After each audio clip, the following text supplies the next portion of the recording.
Hello again.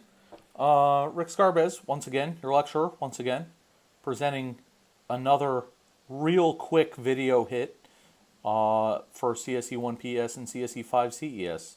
So this is on operator precedence, aka order of operations. This is material that was going to appear at the end of Thursday's lecture on logical operators and bitwise operators. And we just didn't have time to get to it. So I'm just going to take a couple of minutes and go over some of this material. So we've talked quite a lot about C operators now. Oh, excuse me. We had the arithmetic operators, we had the relational operators, we had the logical operators, the bitwise operators, and now we have the assignment operators. And as you might imagine, just like in your math classes, there is a way for determining which order operations are performed in. And in your lab reference sheet, there's an operator precedence chart that will suffice for almost any situation in C. Unfortunately, it's pretty complicated. So it looks something like this, and it just ranks at the top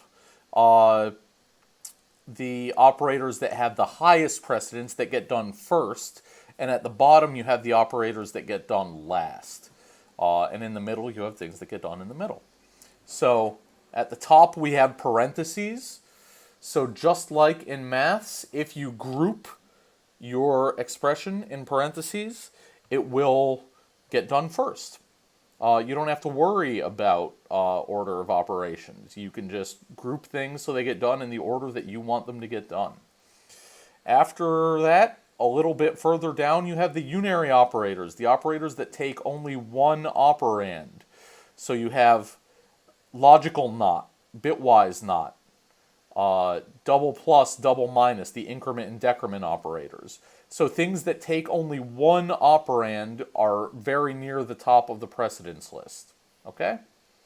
Then you have the arithmetic operators a little bit further down, then the relational operators, then the logical and bitwise operators, and then the assignment operators. So basically what you can do is if you're doing math, math gets done before comparisons.